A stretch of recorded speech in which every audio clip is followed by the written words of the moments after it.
তো আস্তে আস্তে আস্তে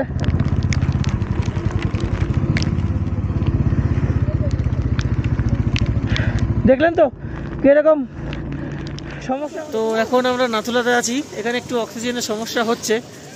তো সমস্যাটা একটু এরকমই হচ্ছে। এবার যে এই দেখতে পাচ্ছ এই উপর দিয়ে যেতে লাগবে, ওই উপর দিয়ে ওই দিকটা দিয়ে ওই দিক যেতে লাগবে, দেখাচ্ছি চলো। আমার মেয়ের তো অসুবিধা হতে শুরু করেছে, কোলে নিতে লাগবে। চলো আগে। তো আমরা এসে এখানে উঠতে পারলাম না, মোটামুটি উঠলাম। তারপরে যে আমার মেয়ের খুব শরীর খারাপ হচ্ছে, অক্সিজেন সিলিন্ডার দিলাম, তারপরে ওর সমস্যা হচ্ছে, মাথা ঘুরছে। তো আমরা এখন এখান থেকে নিচে চলে যাব, যদি চা পাই একটু চা খাওয়াবো, আর না তো সোজা নিচে চলে যাব যেখান থেকে পারমিট দিচ্ছে।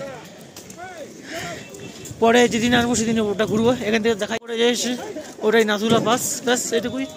তো যাবো না ওদিকটা, দেখো ওদিকটা আর যাবো না, এখান থেকে আজকে ভিড়ও প্রচুর, প্রচন্ড ভিড় হয়েছে। উপরে অনলি অ্যাকশন ক্যামেরা বন্ধ ছিল, চলো। তো ওখানে অ্যাকশন ক্যামেরা লাগানো যায়নি। তো আমরা এখন নিচে চলে যাচ্ছি, আর এখান থেকে কিন্তু স্নোফল শুরু হয়ে গেছে। জড়দাদেরই সম্ভব আমরা সামনের কোনো ঠিকানাতে গিয়ে দাঁড়াতে লাগবে। সামনে গিয়ে কুবুক গ্রাম নামে একটা জায়গা আছে, তো ওখানে শুনেছি দোকান টোকান আছে, তো ওখানে যাব। আমার ডান সাইডে কিন্তু এটা একটা লেক, লেকটার নামটা আমি ভুলে গেছি, পেছনে সাইনবোর্ডে লেখা ছিল কোনো জিকসাম লেক বা কিছু একটা হবে, কিছু একটা কমেন্টে জানিয়ে দিও এটা লেকটার নাম কি, আমার একদম মনে নেই। এখানে কিন্তু প্রচণ্ড পরিমাণে ঠান্ডা করছে, আর স্নোফল কিন্তু হালকা হালকা করে শুরু হয়ে গেছে, বুঝতে পারছো কি না।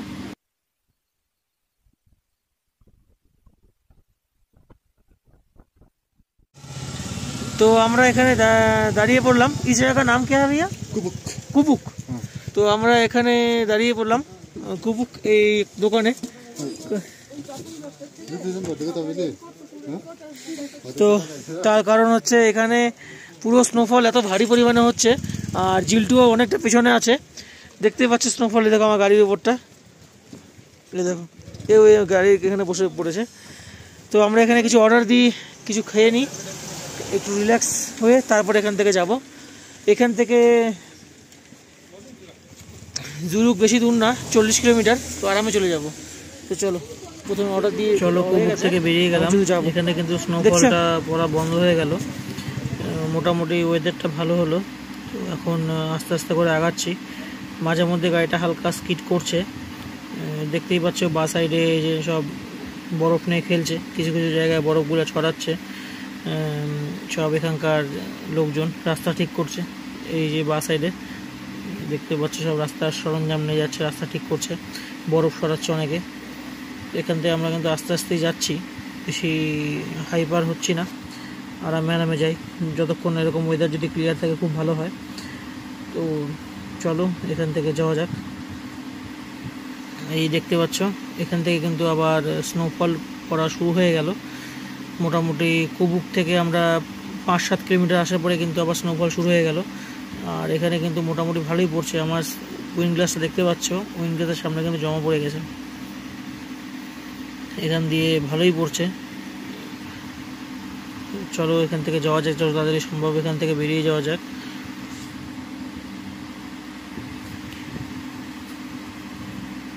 এই ডান সাইডে ঘুরতে নিয়ে কিন্তু আমার খুব সুবিধা হচ্ছে, গাড়িটা মনে হচ্ছে যে একটু ভেসে যাচ্ছে, স্কিড করছে হালকা হালকা, হয়তো ব্ল্যাক আইস আছে বোঝা যাচ্ছে না। এখনই বৃষ্টি হয়ে গেছে, তার উপরে এখনই আবার স্নোফলও পড়ছে। চলো এখান থেকে যাওয়া যাক। এখান থেকে কিন্তু স্নোফলটা পড়া আরও শুরু হয়ে গেল, একদম সামনে থেকে আসছে, আর চোখে মুখে আসে লাগছে। আমি ভাইজারটা উঠিয়ে রেখেছি, নয়তো খুব জমে যাচ্ছে। এই জায়গাটা দেখো আরও বেশি পরিমাণে পড়ছে, এমন ঝড় আসছে বোঝা যাচ্ছে না, কিছু সামনে কী আছে না আছে দেখা যাচ্ছে না, একটা লোকও নেই, পুরো হাত জমে গেছে, হাতের ওপরটা দিয়ে পুরো বরফে ঢেকে গেছে, একটা লোকও নেই, না সামনে আছে না পেছনে, কাউকেই দেখা যাচ্ছে না। এখান থেকে খুব সাবধানে আস্তে আস্তে চালাতে হচ্ছে। এবার সামনে কি অপেক্ষা করছে আমাদের জন্য জানি না, এবারে ব্যাক করব না সামনে আগাবো সেটা বুঝতে পারছি না কি করব। সামনে যদি এক দুজনকে দেখা যায় তাহলে খুব ভালো হয়, সাহসটা পাওয়া যায়, কারণ একদম এখানে জনবিহীন এলাকা। একটা কাউকে মানে কুকুর পর্যন্ত দেখা যাচ্ছে না, না কোনো আর্মির গাড়ি দেখা যাচ্ছে। এই সামনে একটা আর্মি বেস ক্যাম্প মনে হচ্ছে, দেখা যাক এখানে কিছু পাওয়া যায় কিনা বা কাউকে দেখা যায় কিনা, কারণ ঝড়টা যতটা আগাচ্ছি ততটা বাড়ছে। আমার সাউন্ড আসছে কিনা জানি না, ক্যামেরায় আসছে কিনা জানি না, কারণ ক্যামেরায় তো মনে হচ্ছে তো বরফ জমে গেছে, বারবার আমাকে পরিষ্কার করতে হচ্ছে। দেখতে পাচ্ছ এখানে আবার রোড রোলার রাখা আছে, মনে হচ্ছে আজকালের মধ্যেই ছিঁড়ে গেছে রাস্তার কাজ করতে করতে। এই দেখো বরফগুলো জমে আছে, বরফ কিছু কিছু জায়গায় জল হয়ে দিক দিয়ে ভেসে যাচ্ছে, আর কিছু কিছু জায়গায় নিচে এখনো সাদা বরফ হয়েই আছে। তার মধ্যে এখন আবার তুষারপাত হচ্ছে। এরকম যদি ঘন্টাখানেক হয় এখান থেকে কিন্তু পুরোটাই আবার সাদা বরফে মরে যাবে, এই মাটির কালার কিন্তু আর থাকবে না। বড় বড় সাইজের পড়ছে এই স্নোগুলো, ছোট ছোট বৃষ্টির ফোঁটার মতো না, এসে মুখে চোখে লাগছে খুব ভালো জোরে। আর এই বেস ক্যাম্পে এই জায়গায় কিন্তু এতটা পার হয়ে এলাম, একটা লোকও কিন্তু দেখতে পেলাম না। দেখা যাক সামনে কোনো লোক দেখতে পাই কি না, তাহলে সেখানে একটু দাঁড়িয়ে কথাবার্তা বলে নেব। ওই সামনে একটা রাইডারকে দেখতে পাচ্ছি, এর সাথেই আস্তে আস্তে যাই, দেখা যাক, কারণ এটাও তো দাঁড়িয়েছে দেখতে পাচ্ছি, দুজন আছে। আসুক কলকাতার গাড়ি, দেখা যাক সামনে কি অপেক্ষা করছে।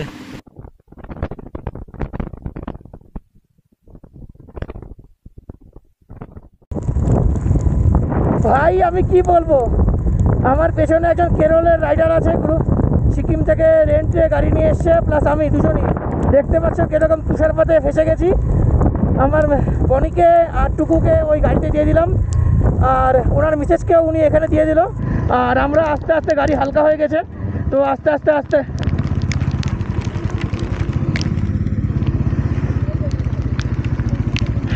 দেখলেন তো কীরকম সমস্যা হলো। তো আমরা ধীরে ধীরে ধীরে ধীরে এভাবেই যাচ্ছি, এভাবেই যাবো। এক্ষুন লেগে যেতে আবার খুব কষ্ট লাগলো। এই গাড়ি দেখতে পাচ্ছ যে এখানে জুতো এখানে রেখে যাচ্ছি, হয়তো আমাদের জুতো একটা কিনে নিতে লাগবে, কারণ পুরো একদম ছেড়ে যাবে, সব কিছু উঠে যাবে নিচের শু। যতটা সম্ভব এভাবেই যাব, কোনো প্যানিক আশা করি হবে না।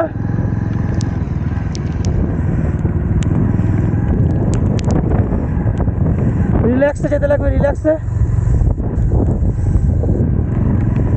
এখন বন্ধ করি ভিডিওটা। বুঝতেই পারছো কীরকম জায়গায় ফেসেছি, ভিডিও না করলে তো কাউকে বোঝাতে পারবো না যে আমরা কোন জায়গায় ফেসে গেছিলাম। এই ঝিল্টু ভাই, তোকে আমি বললাম যে আজকে নাথুরাটা ভিজিট নাই করি, আজকে সাথে জুলুক চলে যায়। আমাদের দুদিনের স্টে আছে, পারমিট আছে, তো চলো যাওয়া যাক। জয় বজরংবলী। পেছনে এত কুয়াশা ছেড়ে এলাম, গাড়িটাকে দেখতে পাচ্ছিলাম না। তো আমার সাথে যে আরেকজন ছিল তিনি এখনও আসেনি, তো তার সাথে আস্তে আস্তে আসি, নয়তো সমস্যায় পড়ে যাব। উনিও আওয়াজ পাওয়া যাচ্ছে, তো আমার ট্রাকের এটাতে করে যেতে হবে, নয়তো খুব অসুবিধায় পড়বো। উনি এখনও আসেনি, আর গাড়ির ব্রেক লাগছে না, এখনো তো আসলো না।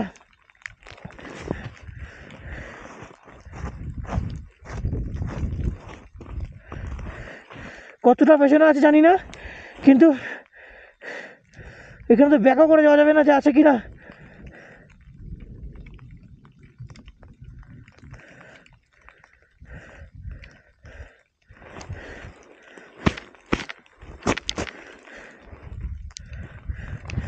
এমন জায়গায় ফেসে আছি বাবা রে, পিছনে খাই, সামনে খাই, আর এদিকে পাহাড়ের দিকেও খাই।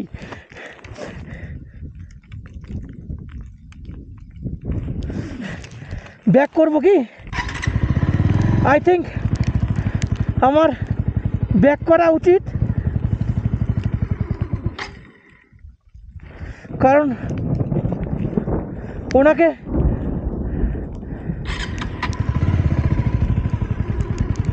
আমি দেখতে পাচ্ছি না, তো ব্যাক করব না।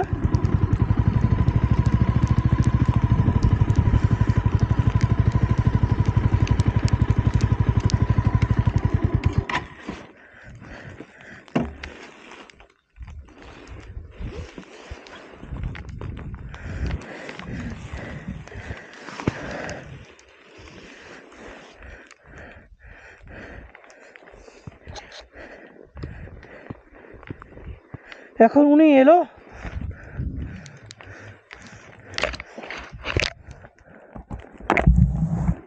কি না দেখতে লাগো, চলুন দেখে আসি।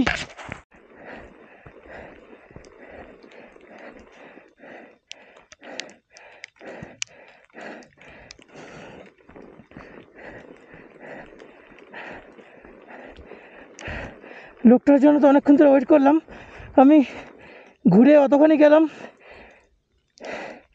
তাও দেখতে পেলাম না। আমি বাইকটা ঘুরিয়ে যাই।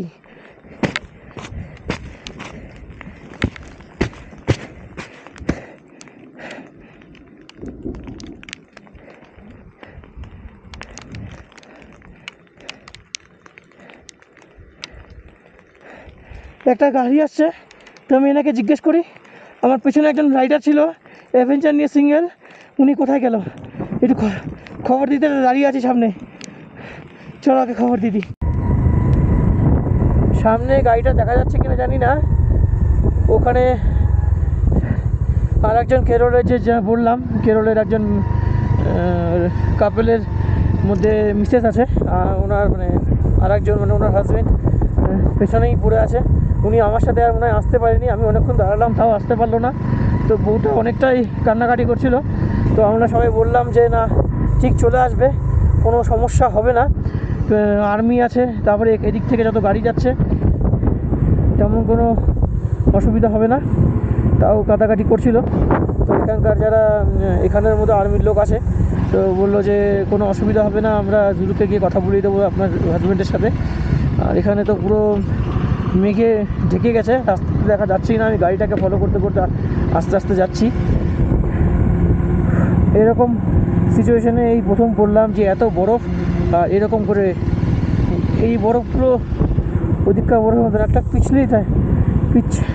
পিছলা টাইপের আছে, মানে কথা বেরোচ্ছে না মুখ দিয়ে। চলো আগে জুলুকে যাই, তারপরে এদিককার কথা এক্সপ্লেন করবো। আগে ভালো ভালো জুলুকের হোমস্টে যাই। হোমস্টের এমন হয়েছে, হোমস্টের নামটা পর্যন্ত জানি না। আমার কাছে নাম্বার রয়েছে, আমি ফোন করেছিলাম 1-1.5 মাস আগে, তো আছে নামটা, অসুবিধা আশা করি হবে না। তো চলো যাওয়া যাক। এখানে দেখছো ইয়াক, এখানে তিনটে ইয়াক, একটা বাচ্চা আছে। ইয়াক না মহিষ কিছু বোঝা যাচ্ছে না, মহিষের মতো সিং কিন্তু ইয়াক। চলো বন্ধ করি এখন। এই মুহূর্তে আমি সিল্ক রুট দিয়ে নামছি। তো কলকাতার অনেকগুলো রাইডারকে পেয়ে গেছি, তাদের সাথেই যাচ্ছি। আমার 2টো গ্লাভস অলরেডি ভিজে গেছে, আর একটা গ্লাভস পেছনে আছে। এখন আর এই সাহসটা নেই যে এখন খুলবো, বেডিং খুলে সব গ্লাভস নেবো। আর এই যে এই দাদা আছে, এই দাদা হচ্ছে সিকিম থেকে এক্সপালসটা রেন্টে নিয়েছে।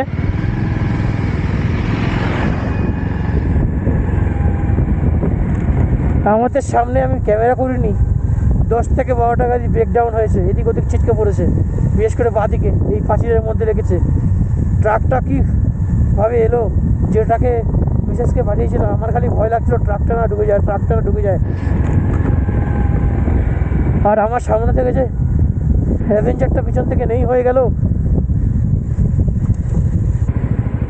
আমার এখনও চোখের মধ্যে ভাসছে যে অ্যাভেঞ্জারটা কোথায় গেল।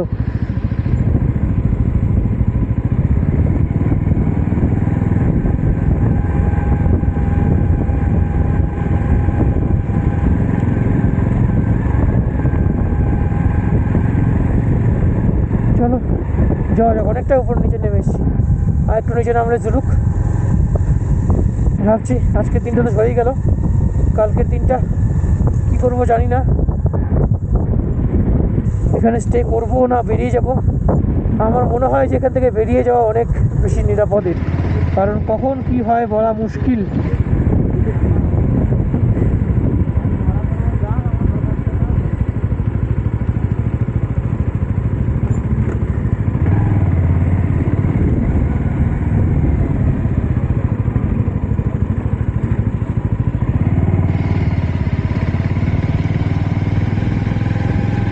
চলো যা যাক গুলুক, এখনো 5 কিলোমিটার। 5 কিলোমিটার কিন্তু মনে হচ্ছে অনেক দূর। এই পাহাড়ি রাস্তায় 5 কিলোমিটার মানে অনেকটাই দূর।